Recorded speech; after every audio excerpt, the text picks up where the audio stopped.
welcome. Hello, this is Chain Reaction. I'm Harry Hill. Now, I remember the first time I saw the person I'm about to interview. It was back, I think, in 1993, and I was absolutely furious that there was someone sillier and funnier than me. It's the Guinness World Records holder for the most jokes told in an hour, 2004 to 2014. Yes. Tim Vine! Oh. Well, it's lovely to be here, Harry, and to be interviewed by you is... what an introduction. I didn't know you thought I was silly. Do you remember that? It was about... Where was that then? Well, I think it was at the Edinburgh Festival. I think it was 1993. Right. What show were you doing that year? It's me interviewing you. Yes, Tim. I know, but I was going to say something. I was going to repay your compliment with a slight compliment, which is also an answer to your introduction. Yeah, I think it was... I don't know what I was doing. Eggs? Eggs. Yeah. You know, the thing about your act then and ever since, it was... You know, my act was silly, but it was the kind of edge to it of slight irony and knowingness. And what I loved about yours was that it was, and is, a kind of timeless silliness and fun... There's no irony, is that what you're saying? Well, I don't know if there is. I suppose I'm asking you that question, whether there is any kind of... I mean, perhaps you could tell us some of those jokes that you did in 1993. Can you remember much of that set? You know, of course I can. I'm still doing them now. I would do jokes like, you know, I went to the butcher's. He said, I bet you £10 you can't reach those 2 bits of meat. I said, I'm not betting. He said, why not? I said, the stakes are too high. I do stuff like that. And, yes, perhaps I won't do any more now. You know, but I suppose it is probably true that I didn't think I was doing it in a knowing way. Actually, I genuinely thought I was telling jokes, and I thought that... No, you were, but that's what I'm saying. And yeah. I think that was unusual about it, in that there's no kind of element of... It's not postmodern. You know, people used to say about my act that it was postmodern. You know, and in a sense it was. I was kind of laughing at the idea of doing silly jokes like that. But your act, I know, kind of on the way here, I was thinking, where did that come from? You didn't come... Where did you come from? Cheam. But people have sometimes said to me, and I've never understood it really, when people have said to me, what I like about your act is there's a whole nother level to it, isn't there? And I think, well, if there is, I'm not aware of it. I just thought I was telling jokes and pulling faces at the end of them, but they were going, yeah, but there's a... I mean, he knows what's... The thing about Tim is he knows what's going on. He knows. Yeah. And I'm like, well, I know I'm telling jokes, if that's what you mean. Yeah, but what I mean is that... Yeah, and I think you could have been a comedian, you know, in probably from the 1930s onwards. I mean, it's... What it is for time, that. Well, it's time... Well, it's jokes, isn't it? It's certainly quite traditional, I would say, my act, yeah. But I mean, I think when... yeah, but who else could get away with it? There was the kind of alternative comedy revolution, if you like, where all that stuff was kind of slung out. We don't do that. We don't do set-up punchline. We don't do set-up Yes, but punchline. Wouldn't you agree, and you having an act that you have... I would say that we were sort of in a similar boat in that actually I think that played into our hands on the circuit in the 90s, because in the 90s everything was quite... It was still called the alternative circuit. I mean, now we don't... It's not really called that. Comedy is just comedy now. So there was still an element of edginess to it. You know, there's a sort of underground nature to it. Yeah. So actually, if I suddenly came on and was going, Black Beauty, he's a dark horse, it was almost like... It was just... It seemed quite different to what the other people I was on the bill with. But I remember going on... them. But the worst thing for me was trying to follow you, because I was kind of... You were following me? I know, if I ever... Yeah, I could describe the back of your head perfectly. You're right, I could turn up, you could turn up and follow one of those more kind of standard comics, but I had perhaps a couple of years on you, didn't I? And so I tended to get put on after you because I was sort of but the more promoters established. normally It never worked if I had to follow you. But the promoters were quite wise to all that as well, weren't they? They would often not book, say, myself or Milton Jones or yourself. Yeah, it was the three of us, wasn't it? Yeah, we wouldn't be booked in the same bills. Once in a while, someone would get it wrong, the three of us be on the same bill, and it would be like, you know, the audience would be sort of comfort rocking by the end of it. Because they got so much of that sort of thing in all one go. But anyway, we're coming back to about your act being timeless and where it came from. What were your influences, and how did you get into comedy, and what was it that made you decide to do it? Well, I suppose that's about 8 questions, but I suppose my influence was in terms of the comedy. I suppose there were influences, but at the time that I people was you loving. liked. Yeah, exactly. I mean, it's difficult to talk about influences, isn't it? Because it sounds. But it was in two. I think there was definitely 2 different periods of influence. There's the influence of all that stuff you see as a child on television. So Morecambe and Wise, Les Dawson, Frankie Howard, Larry Grayson, the 2 Ronnies, just everyone. It was all start the fire, but the world is turning.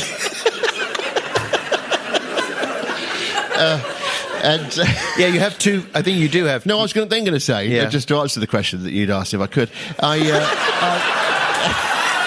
He's turned, ladies and gentlemen. That is that. He's actually a really nasty bloke.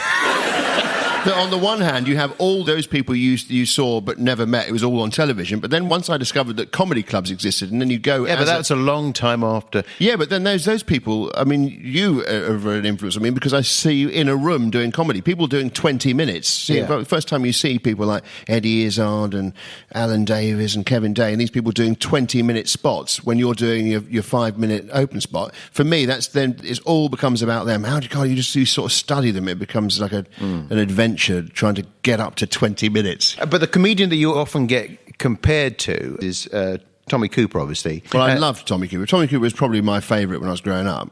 I mean, there wasn't all that. There's not all that much stuff of Tommy Cooper's actually. So once you've seen some of it, a few of those shows, you've sort of seen it all, haven't you? Actually, I think the comparisons are made because both acts are timeless in that sense and kind of innocent fun, just silly, funny stuff. And I often look at your act, and this is true of all comedians. I think we all consider you as a kind of one-off and as I say, a kind of classic, a clown in many ways, because we'll stand at the edge of the stage and watch you, and we'll look at each other and think there's only one person that could ever do these gags in a positive way.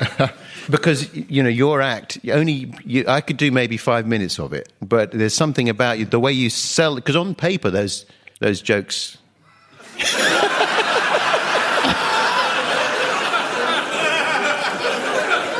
Can we make a note to the editors who could duck out of this a bit earlier? No, but I think it's the sign of a great comic is about that only they could deliver that stuff. Well, that's kind of you to say so. Comics do sometimes say to me, "I've got this joke; it doesn't work for me." I'm sort of used as kind of cast off. I send you some. I send you some jokes. How's the Pompeii gag doing? Yeah, I like that one. I actually, I've only tried it once, but it did work. Yeah, so I'm planning on doing it again. Yeah. Okay. Did a gig in Pompeii. Tough crowd, isn't it? No, hard crowd. Hard crowd. Yeah. Now I see where I was going wrong. Steve Brown told me, we have a mutual friend, Steve Brown, told me that he sent you a joke the other day. On similar, a couple of them, I really like, And he asks, where's the money? No. There was one about, I've been having terrible arguments. I'll do a Tim Vine. I'll do a Tim Vine impression. Go on then. So anyway, I'm having terrible arguments with my dad. It's like he's in the room.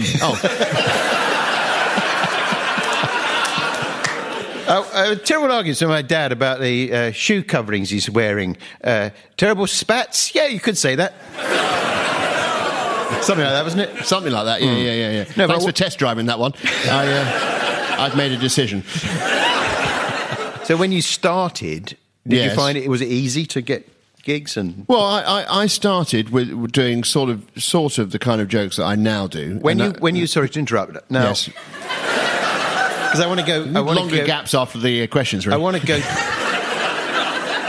back a bit because actually you want to go back to question 1. I didn't answer that one as well. Because actually, although I've known you a long time, I don't know the answers to some of these questions. But you're not leaving long enough to hear them.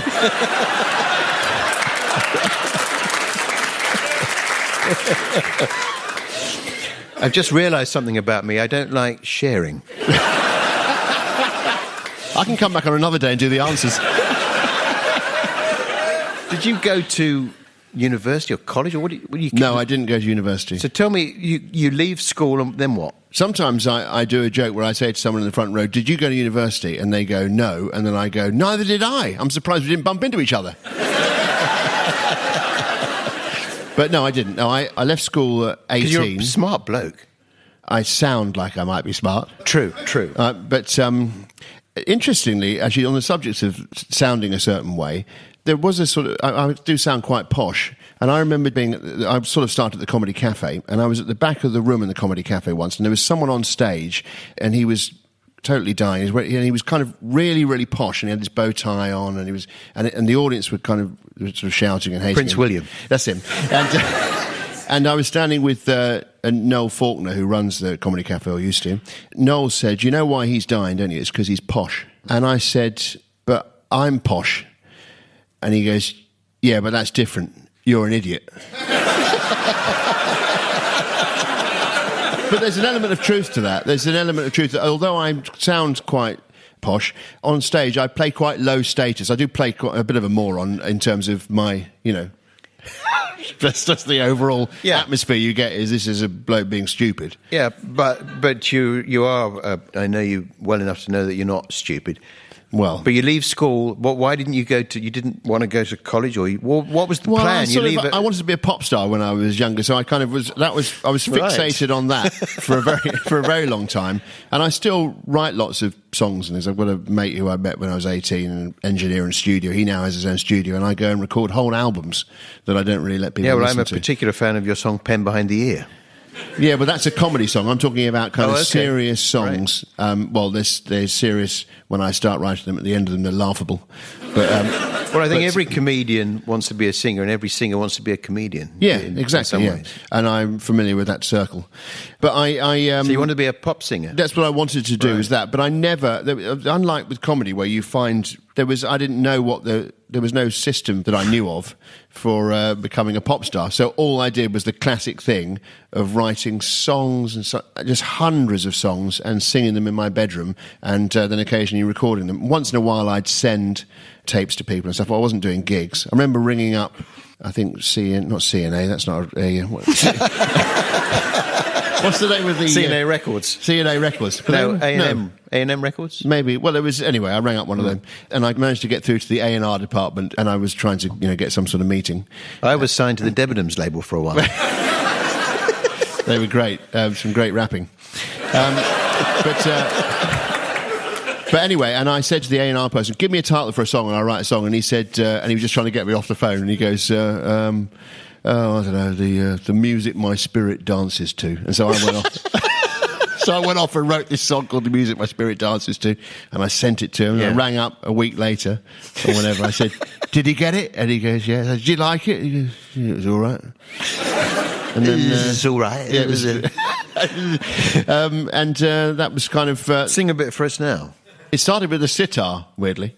It started with a sitar. I never knew it would come to this. Oh, you've heard it. But I still record songs and things. So I think that was my initial thought in terms of going back to your question about university and stuff. I didn't want to go to university because I knew what I wanted to do. I wanted to get my music off the ground. And I was living at home with my mum and dad, and I used to do a number of different jobs in shops and things. I worked at Alders and H. Samuel, the jewellers in Sutton, and Boots. So were you doing any comedy performing, or were you in amateur dramatics? No, I mean, I wasn't. But I did do a lot of that when I was younger, though. So I did. I used to write these plays and things when I was 12 at school, and I had a very encouraging teacher called Mr. Moss, who was this English teacher who sometimes would come into the English lesson and say, "In today's lesson, you can just rehearse Tim's play," which, looking back, was a very encouraging thing to do. Yeah. So, and I would sort of be directing this sort of what I thought was a massive epic. We did Theseus and the Minotaur and got the whole school to come and watch this thing during a break. I didn't realise that was your play. But I enjoyed your other one, The Merchant of Venice. Yes.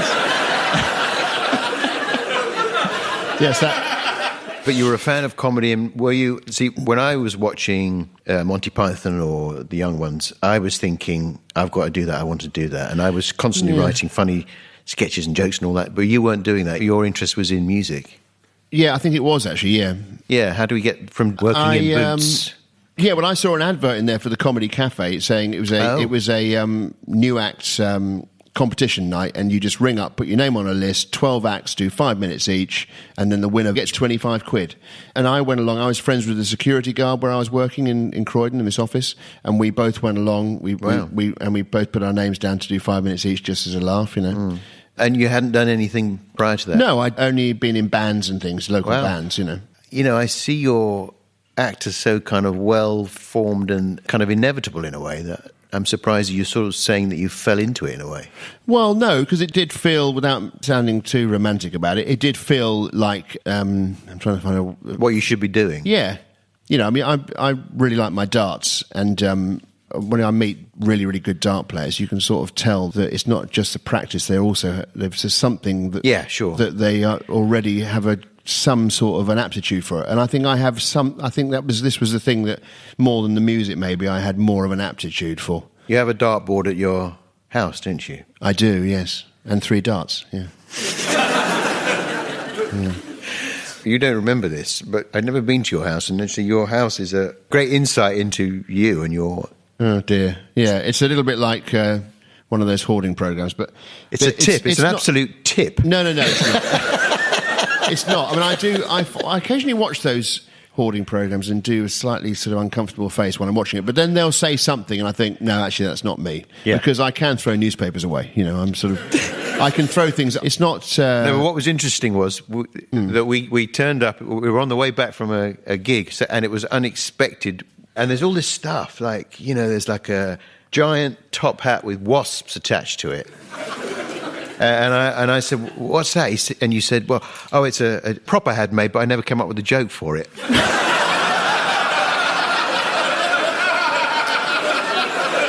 And I thought, well, that's fairly specific. Well, that's partly... I'll tell you why what that partly is because there's a guy called Stephen Webster who's the most brilliant prop I use maker. him. I use him all the time. He makes loads of things for... He works for he telly does and stuff for you, does for me, Vic and Bob. He's a brilliant prop maker, yeah. And when I've got a tour coming up and I want to get lots of props made, I'll give Steve a ring. And what I would do, and this explains the wasp hat thing, is I would have a list maybe of, say... I remember one time ringing up, maybe I had 6 things for him to make, and I said, can you make me a giant broccoli afro, and can you make me, you know, a da-da-da-da, and then I'd think to myself while I'm on the phone to him, let's round it up to 10, you know. And so I'd go, make me a banana that's also a torch, and make me, and I'd sort of, and I'd just ask for things, you know. Oh, I see. I'll tell you a prop I've got, which I tried on stage, and it never really worked. You know those stage daggers that when you push them, the blade goes into the handle? Yeah, I've got one. Yeah. Well, I got Steve to make me a spade like that. And I thought to myself... Because I thought, I was thinking about it, I thought, imagine if there was a spade like that. So you put the spade on the ground and then half of the spade goes into the other half of the... Yeah, of a very wide handle, though. No, because half of it goes into the blade. So the blade is, say, the size of A4, and when you push down, half of that A4 disappears. You see what I mean? It'd be a great trick to play on Alan Titchmarsh. But I went on stage with this thing and began pushing it into the ground and the stage. Great. And it was disappearing, and the audience just sort of looked at me. As if, you know, well, what are you exactly trying to prove with that? Yeah. I've got quite a few props at home that I've only used like once. That's part of the problem, is that I accumulate props and then I don't want to throw them away. So, for example... Well, when we came round that time, you showed us there was all this stuff lying around, and then you said, wait, come with me now and I'll show you where I keep the props. I thought, good grief, there's more of it. I know that you had a hat that was in the shape of a microphone. Yes, well, I've used that on my last tour. I used to go on and go, do you like my microphone hat? Sometimes I forget I'm wearing it, and then I tap it and say, is this thing on?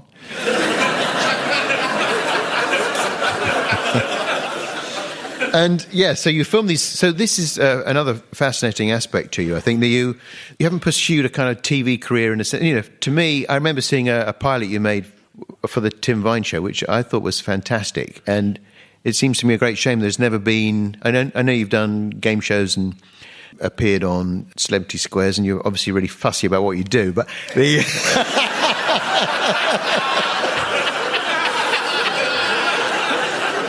But it seems to me that there should have been... that I want to see, as a viewer, I want to see the Tim Vine show.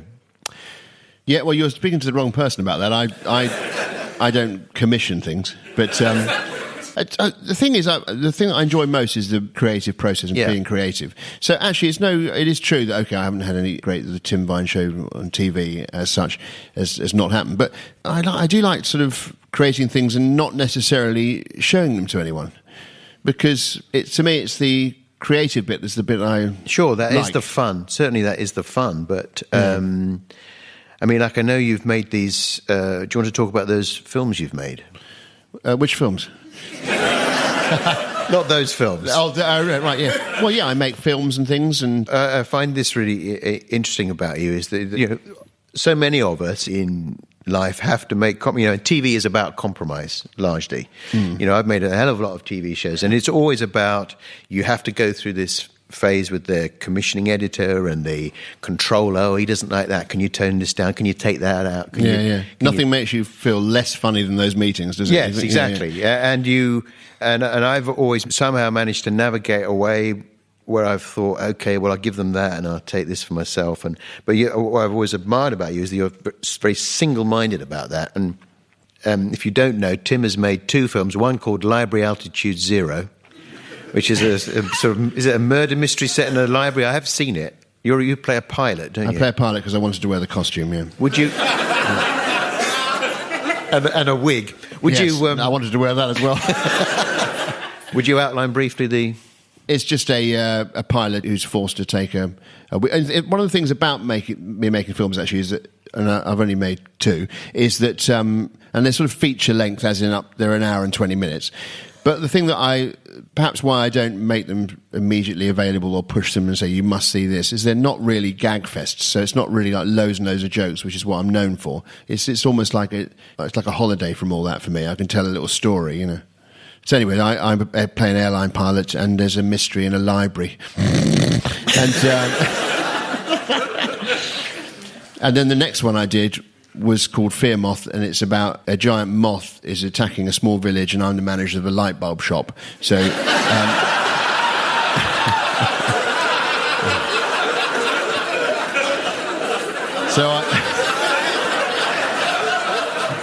so I initially get the blame for it, and but there seemed to me a fatal flaw in that one. That was a big step up from Library Altitude Zero.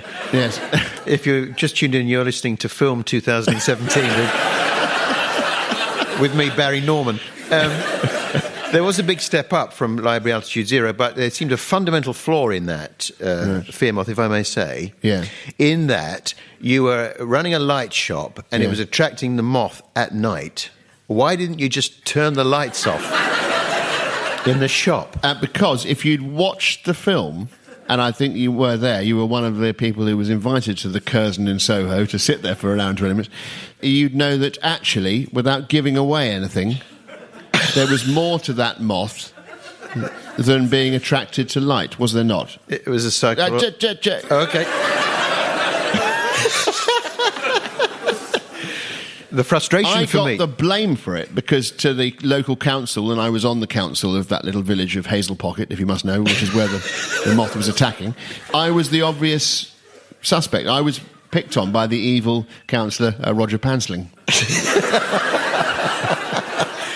And just explain how you realise, obviously these days a lot is achievable with, green screen and CGI. Tell us how you achieved the giant moth. This probably won't surprise you, knowing that I have a slightly lo-fi approach to things, hence the hat with the wasps on it at home. So I got someone, it was Stephen Webster, to build me a moth. And it was 4 metres, wingtip to wingtip. And we swung it in on a 40-metre crane. And there was a moment where I realised we were going to see the wires. And I had a word with the editor, who said to me, look, if the subject is moving, it's very hard to paint those wires out. If you've got the subject is moving and the shot is moving, that's very, very expensive. And so I very quickly decided, leave them in. Yeah. So it's sort of like Thunderbirds. You sort of see this wire is... And also the moth... He's rigid. He never flaps his wings, yeah. So I had to... I did have to put a slightly explanatory line about he doesn't seem to be flapping his wings. It's like he's gliding, and then the other guy, he's using the thermals. That was my way around it. But to me, you see, this moth film, it is really funny. And, you know, as a Tim Vine fan, I was lucky enough to see it. But I think there's loads of people out there who are Tim Vine fans that would love to see that. And this is why it's very well, you know, making it for yourself and for your, you know, family and friends. But I think you should get it out there. I think. Well, I probably will try to. I mean, I have entered it for one film festival so far, in which it's been turned down by. What was the festival? It was the London Comedy Film Festival.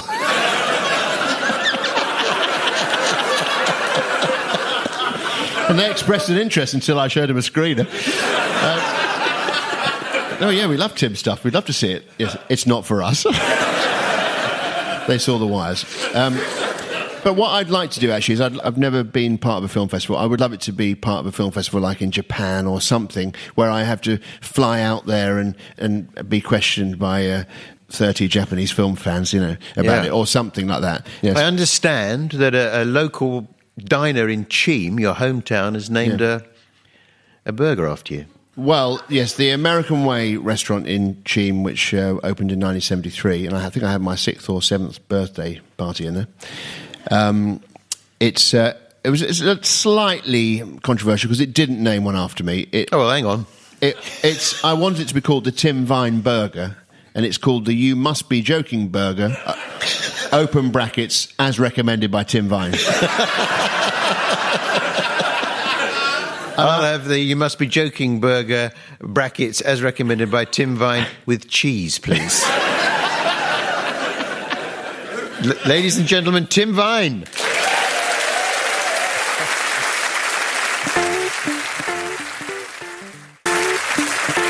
That was Chain Reaction with me, Harry Hill, and my guest, Tim Vine. The producer was Adnan Ahmed, and it was a BBC Studios production.